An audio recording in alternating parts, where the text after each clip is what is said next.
Women India মুভমেন্টের district কমিটির গুরুত্বপূর্ণ দায়িত্বশীল, তিনি তার মূল্যবান কথা সংক্ষিপ্ত সময়ে শেষ করবেন।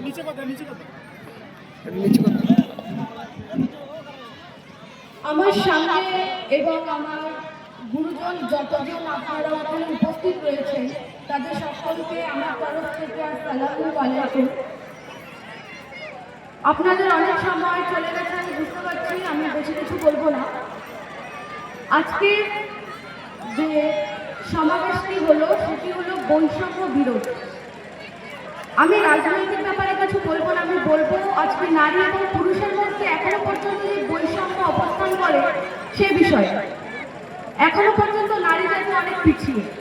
আমি এখানে আজকে যখন এসেছি অনেকের সঙ্গে কথা বলে জানতে পারলাম যে তাদের ভিতর থেকে একটা আড়ষ্টতা কাজ করে মহিলাদের ব্যাপারে, যে তাদের ভিতরে একটা লজ্জা রয়েছে, তারা এই লজ্জা থেকে বেরিয়ে আসতে পারছেন না। তো এখানে উপস্থিত যত পুরুষ রয়েছেন যারা কিনা বাড়ির গার্জেন, তারা সবসময় ট্রাই করবেন যে কোনো জায়গায় এরকম প্রোগ্রাম বা সেমিনারে বাড়ির মহিলাদেরকে নিয়ে যাওয়া। কেননা আমরা আমাদের ইতিহাসকে ভুলে যেতে পারি না।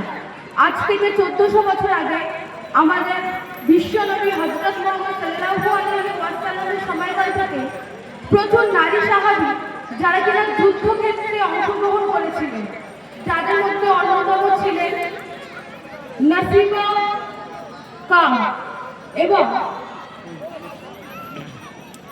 খাওলা আল বিনতে আজওয়ার, যারা কিনা নবীজিকে যুদ্ধক্ষেত্রে সাহায্য করতে গিয়ে গুরুতর আহত হয়েছিলেন।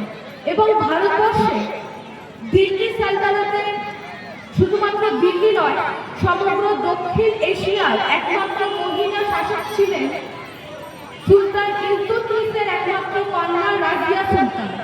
তার দুই ভাই থাকা সত্ত্বেও শুধুমাত্র তিনি সিংহাসনে বসার উত্তরাধিকারী পেয়েছিলেন।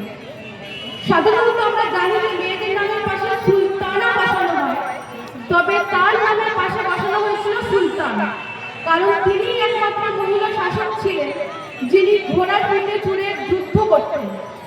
এবং আমরা জানি যে মধ্যযুগের নারীদের অবস্থা কতটা শোচনীয় ছিল। একজন বাঙালি নারীর অগ্রদূত বলা হয় বেগম রোকেয়াকে।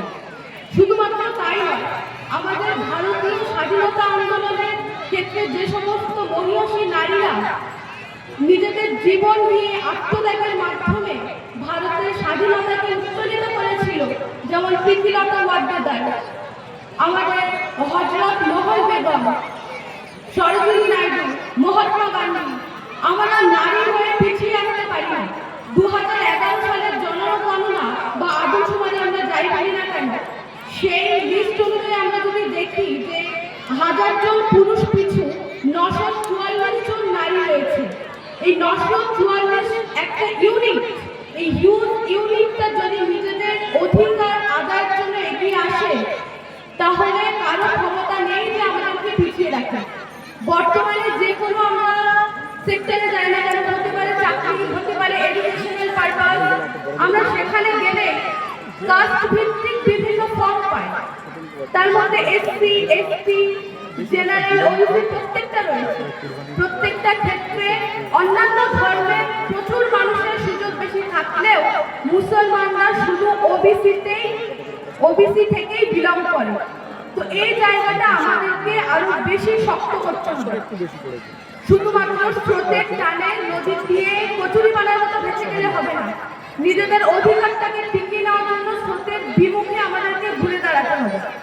আমাদের বিশ্বে সব থেকে বড় লিখিত সংবিধান হলো ভারতীয় সংবিধান, এবং ভারতের যে সরকার তা হচ্ছে গণতান্ত্রিক। কিন্তু এই গণতন্ত্রের নামে, গণতন্ত্র শুধুমাত্র একটা মুখোশ, এখানে চলছে রাজতন্ত্র। এই বিষয়টাকে আমরাই যদি এখন না ঘোরাতে পারি, আমাদের যারা পরবর্তী প্রজন্ম রয়েছে তাদের মেরুদণ্ডহীন হয়ে যাবে। এবং আমাদের পশ্চিমবঙ্গের শিক্ষার অবস্থা অত্যন্ত শোচনীয়। চাণক্য বলেছিলেন যে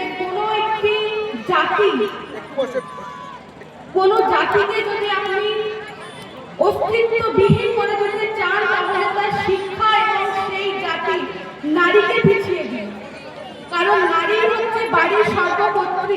তিনিই পারেন একমাত্র বাড়িটাকে সামলাতে। তাই আমি এখানে একটাই কথা বলবো যে বাড়ির নারীরা আগে আপনারা এগিয়ে আসবেন।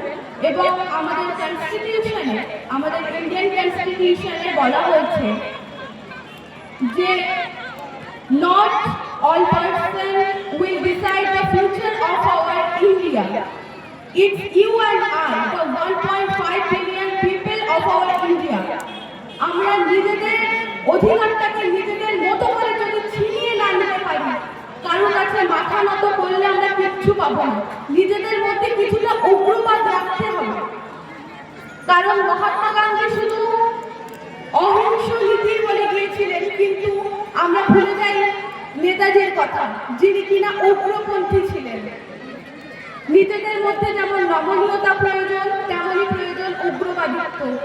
তাই যেখানে যেমন সেখানে তেমনই থেকে আমাদেরকে নিজেদের অধিকার নিজেদের আদায় করে নিতে হবে। এই বলে আমি আমার বক্তব্য শেষ করি। ধন্যবাদ।